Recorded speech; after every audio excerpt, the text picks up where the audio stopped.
Company law जब भी पढ़ते हैं हम लोग तो उसके अंदर सवाल आता है कि डायरेक्टर की क्या क्या ड्यूटीज़ होती हैं। तो उन ड्यूटी को जानने के लिए सेक्शन 166 देखते हैं कंपनी एक्ट के अंदर। उसके अंदर बताया गया है कि डायरेक्टर को केयरफुली एक्ट करना चाहिए।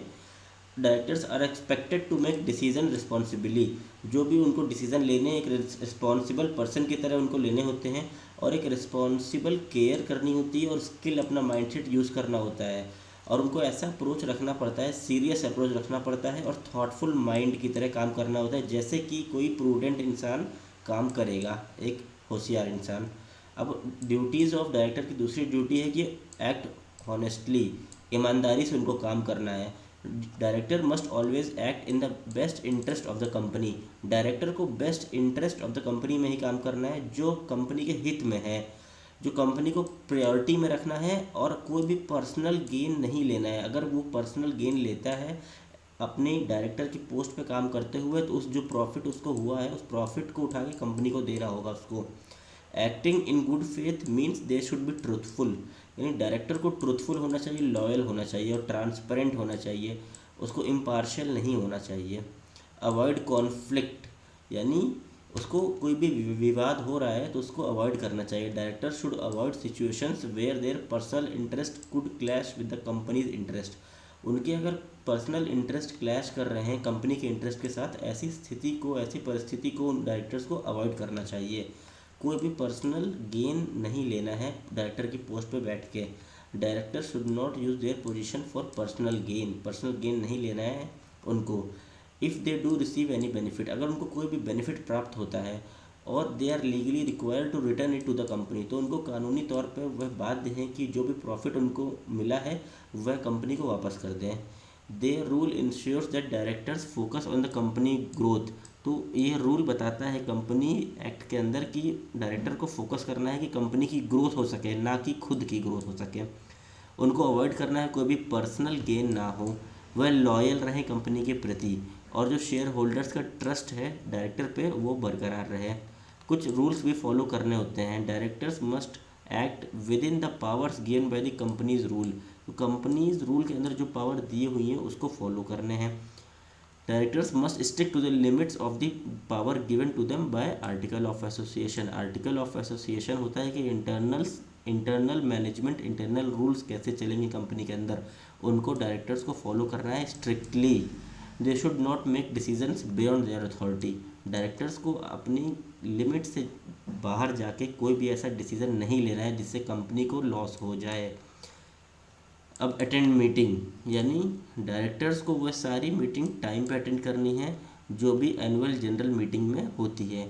अगर वह मल्टीपल मीटिंग को मिस करता है विदाउट वैलिड रीज़न, उसके अंदर can affect the companies performance. अगर वो विदाउट वैलिड रीजन मीटिंग को स्किप करेगा तो कंपनी की परफॉर्मेंस पे असर आ जाएगा।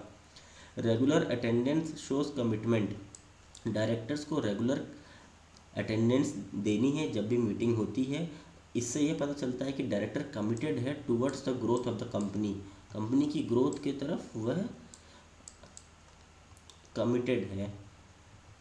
अब पावर्स ऑफ डायरेक्टर आता है सेक्शन 179। जब आप बेयर एक्ट का उठाते हैं कंपनीज एक्ट के अंदर तो आपको मिलता है कि डायरेक्टर्स को कुछ पावर मिली हुई है, यानी मेक डिसीजन। डायरेक्टर्स के पास पावर है कि वह डिसीजन, फैसले ले सकता है। Directors have the authority to make significant decisions.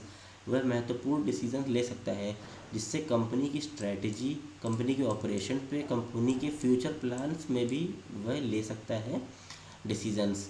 This includes area like improving investment. वह ऐसे डिसीजन ले सकता है जिससे कंपनी के इम्प्रूव होंगे investment. Acquisition, the power allows them to steer the company towards growth. Growth की ओर आगे बढ़ेगी कंपनी, ऐसे डिसीजन वह ले सकता है। Directors can appoint essential managerial position. Directors के पास पावर है कि वो एसेंशियल मैनेजर रैंक की पोस्ट को भी वह अपॉइंट कर सकता है, जैसे सीईओ, चीफ एग्जीक्यूटिव ऑफिसर को भी अपॉइंट कर सकता है, चीफ फाइनेंशियल ऑफिसर को भी अपॉइंट कर सकता है। और जो to manage day to day operation, जो कंपनी के अंदर डे टू डे ऑपरेशन चल रहे हैं उनको भी वह मैनेज कर सकता है। किस तरह मैनेज कर सकता है कि कोई स्किल्ड लीडर अपॉइंट कर दे। Director ensures that the company functions smoothly, company smoothly function करे, और जो भी उस कंपनी के ऑब्जेक्टिव्स हैं वह उनको फॉलो करते हुए कंपनी चले। अब डायरेक्टर्स के पास यह भी पावर है कि वह इशू शेयर कर सकता है। Directors have the power to issue new shares और debentures. Director issue new shares भी इशू कर सकता है और डिबेंचर्स भी इशू कर सकता है। अगर उसको लगता है कंपनी की फ़ंड की उसको रेस करना है, उसको ज़रूरत है, मान लो कंपनी के अंदर पैसों की ज़रूरत पड़ गई है, तो वह डिबेंचर्स इशू कर सकता है। The ability to increase capital allows them to fund new projects, जो भी वह ability to raise new funds, यानी कुछ भी नए पैसे मंगा रहा है तो उसके अंदर वह नया नया प्रोजेक्ट स्टार्ट कर सकता है, अपना ऑपरेशन को एक्सपेंड कर सकता है, जो फाइनेंशियल नीड है उनको वो सपोर्ट कर सकता है इन फंड से। और जो भी आर्टिकल ऑफ एसोसिएशन में लिखा हुआ है उनको वह फॉलो करते हुए ये सारे काम करेगा। डिक्लेयर डिविडेंड्स, वह घोषणा कर सकता है कि डिविडेंड बांटे जाए। डिविडेंड्स होता है कंपनी लॉ के अंदर प्रॉफिट को बोलते हैं, प्रॉफिट्स को भी डिविडेंड्स बोलते हैं। Directors decide when and how much of the company's profit will be shared with the share holders as dividend. तो कंपनी के अंदर शेयर होल्डर्स होते हैं, तो शेयर होल्डर्स को कितना डिविडेंड दिया जाएगा और कब दिया जाएगा ये सब डायरेक्टर ही डिसाइड करता है। डिविडेंड मतलब होता है profit. The decision is based on the companies profitability and financial health. ये डिसीजन डायरेक्टर तब लेता है जब कंपनी की फाइनेंशियल ग्रोथ काफ़ी अच्छी हो रही होती है। Declaring dividends can boost share holders satisfaction, जैसे कि मान लीजिए प्रॉफिट आप देंगे शेयर होल्डर्स को, तो उसके अंदर शेयर होल्डर्स काफ़ी ज़्यादा से ज़्यादा पैसा निवेश करेंगे। कम अगर डायरेक्टर्स के पास यह भी पावर है कि वो बोरो कर सकता है पैसे। Directors can arrange for loan और other financial assistance as needed for the company. अगर कंपनी को लगता है कि पैसे की कमी आ गई है, पैसे की ज़रूरत है, तो डायरेक्टर जो है वह लोन भी ले सकता है कंपनी के नाम पे और कोई भी फाइनेंशियल सपोर्ट भी कर सकता है। This helps the company to maintain cash flow, इससे कंपनी का कैश फ्लो बिगड़ता नहीं है, बरकरार बना रहता है। और एंड मीट एक्सपेंसेस और अंडरटेक एक्सपेंशन प्रोजेक्ट्स, यानी जब कंपनी के पास ज़्यादा से ज़्यादा पैसा रहेगा तो वह ज़्यादा से ज़्यादा प्रोजेक्ट उठा सकेगी मार्केट से। They must exercise this power responsibility to avoid over borrowing which could harm company's financial stability. Approve financial, तो डायरेक्टर्स के पास कई पावर्स होते हैं। Directors review and approve the financial statement of the company. This steps ensures that the financial are accurate and transparent. Directors के पास power है कि वह एनुअल फाइनेंशियल स्टेटमेंट को अप्रूव कर सके।